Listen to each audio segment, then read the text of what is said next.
Good evening, Stevens Point. Thank you for joining me on this very cold December evening. Tonight's broadcast takes a look at how budget cuts have affected dining services. Later on, we'll also see what opinions UWSP students have about the 2020 presidential candidates. A special guest joins me for sports, and then we'll take a look at the top grossing films of 2019 and which of those films are coming to campus next. All of this will be up in a moment. This is News You Should Know About with Rachael, and Rachael Ellis. Welcome back. Tonight's top story revolves around how dining and summer conferences are struggling to make ends meet. It's no surprise considering just how much budget cuts have affected people and programs all across the university. Currently, Lower DeBow and Upper DeBow are being renovated, so that leaves Lower at Allen, the DUC food court, and Homegrown Cafe as the only options for students to eat on campus this semester. With the DeBow renovation comes a decline of student employees, rising food costs, and consumer frustrations.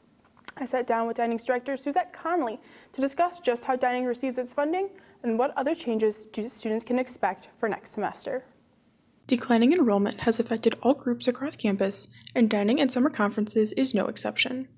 The decline in students means less meal plans, less students on campus, and overall a decline in revenue for the program. Dining is 100% program revenue as an auxiliary department.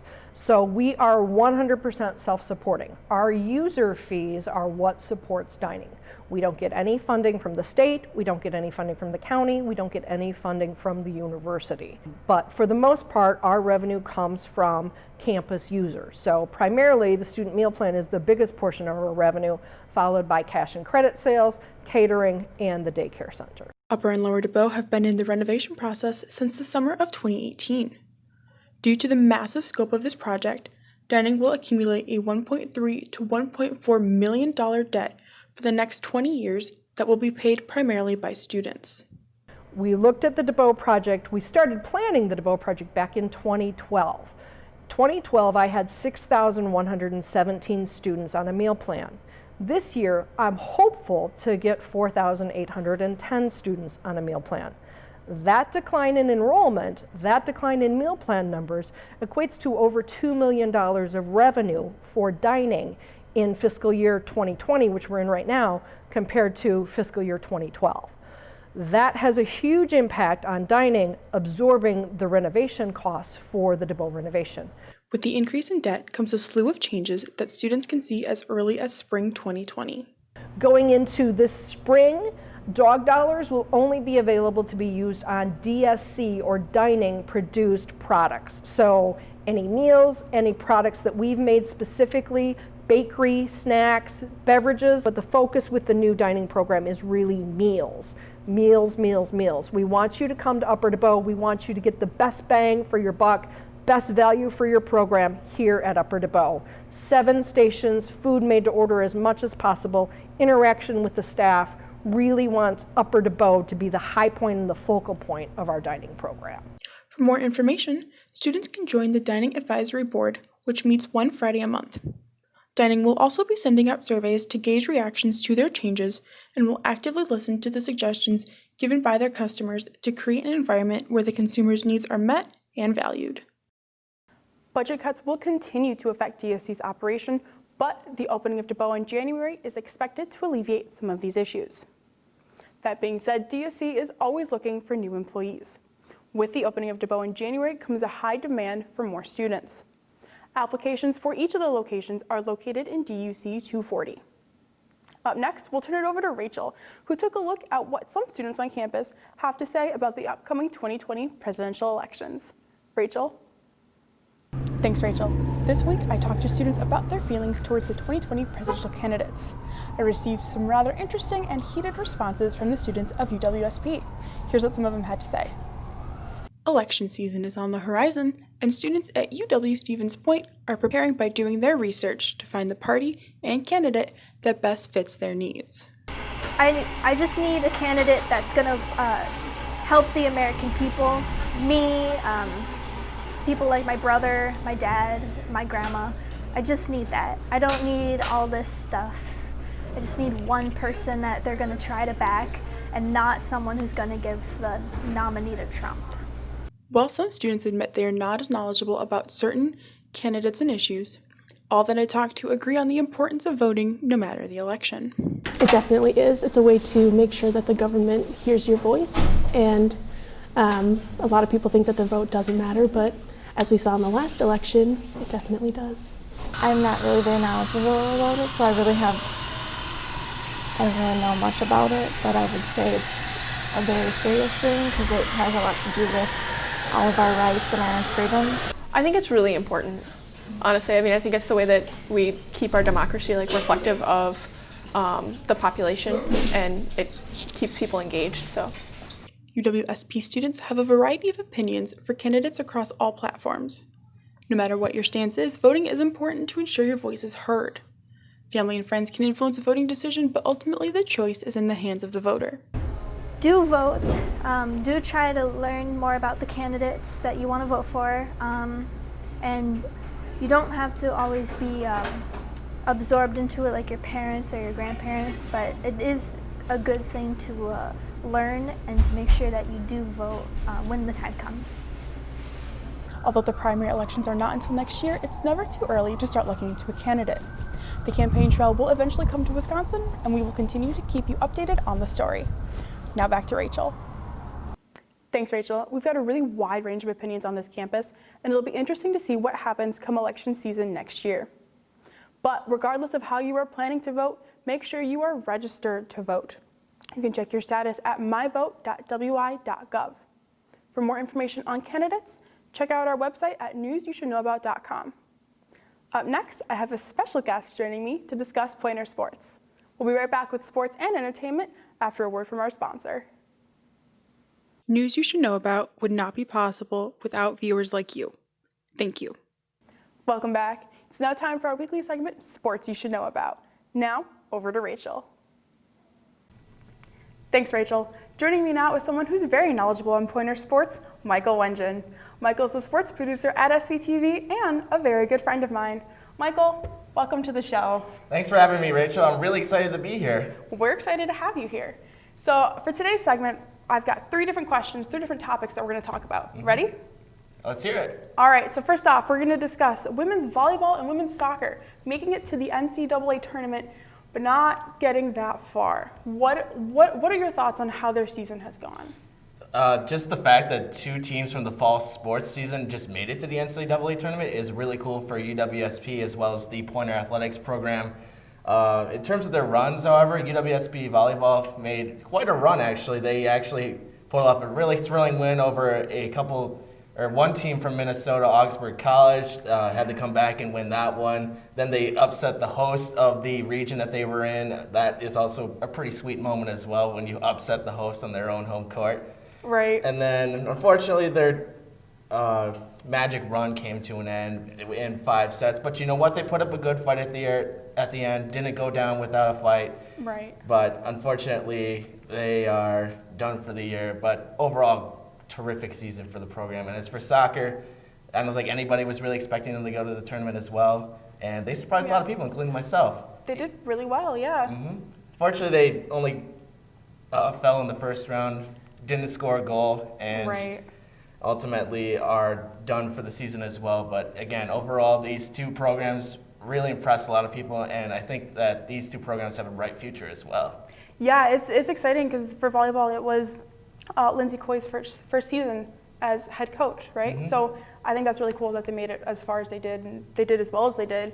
And for soccer, it was the first time since 2010 that they made it into the NCAA tournament. So very exciting all around. Yeah, and of course you got to give mention to April Gale as well, the top player in the volleyball program, named All-American, WIAC Player of the Year, Offensive Player of the Year, I should say. But overall, all the accolades that she received throughout her 4-year career is awesome. It's pretty outstanding, yeah. I hope that she continues to have the best of luck in wherever her future career goes. Yeah, good job, ladies.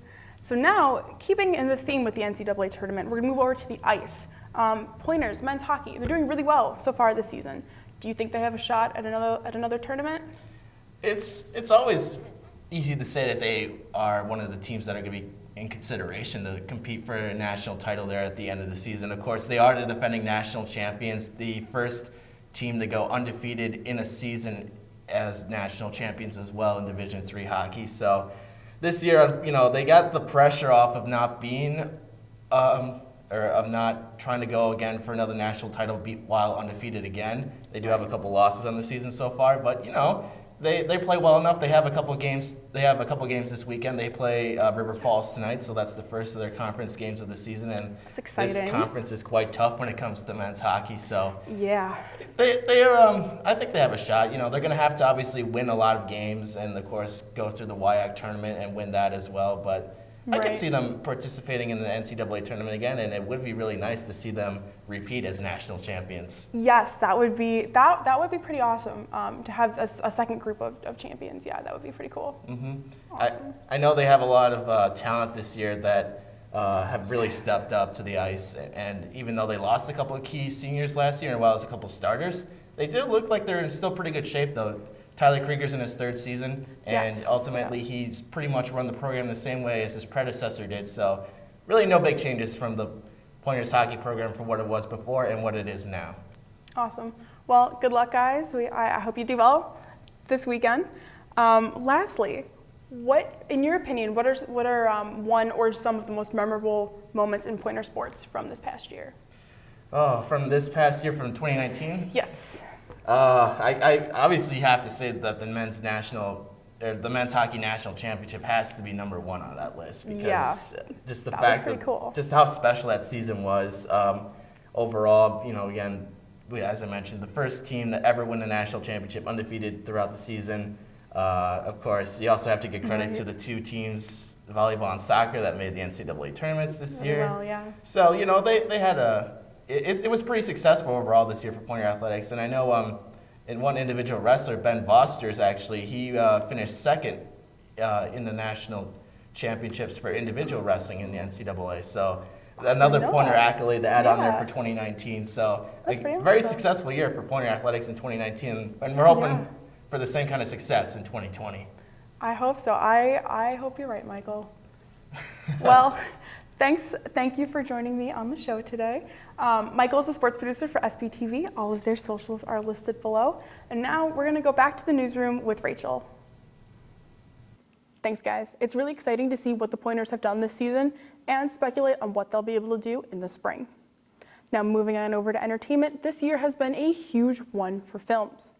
Marvel Studios' Avengers Endgame is officially the top-grossing film of all time, beating the previous holder of the title, Avatar. Avengers Endgame has grossed a total of $2.79 billion worldwide. News you should know about Rachael took a look at some of the other top-grossing films of 2019 and which ones are expected to come to campus next. Rachael? Yes, Rachael, it's true. Marvel Studios' Avengers Endgame is officially the top-grossing film of all time.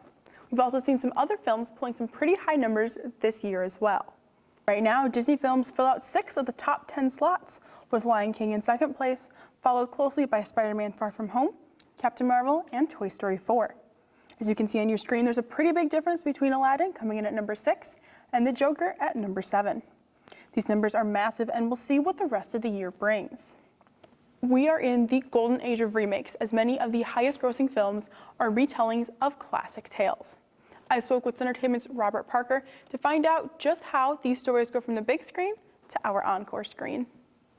Centertainment is a part of campus activities and student engagement known as CASE. They set up a variety of events on campus, including open mic night, musicians, movies, and more. A portion of the funding for these events is included in tuition, which makes most events free for UWSP students.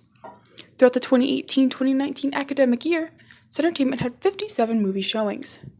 These films are available on 2 different nights throughout the week and are a way for students to take a few hours to relax and view some popular films for a fraction of the price. We go through a company called Swank, and they usually get access to the movies about a week to 2 weeks before they're out on DVD or Blu-ray, so we get them a little bit earlier after they've already been in theaters. And the way we try to decide is we try to do a big variety, so whether it's big blockbusters like the new comic book movies or The Lion King, to smaller films like Little or Hustlers as well. So we try to get a big variety for the students on campus. As of right now, the first of these movies for the spring semester is yet to be decided. Once they are announced, they can be found on the UWSP master calendar. These films are either Wednesday, Friday, or Thursday, Saturday, with one film from each night featuring subtitles. These movies are free with your student ID or $5 without. Now, back over to Rachel. Thanks, Rachel. That's all of the news we have for you this evening. More information on any of the stories discussed in tonight's broadcast can be found on our social media and our website, newsyoushouldknowabout.com. Until next time, have a great night, Stevens Point.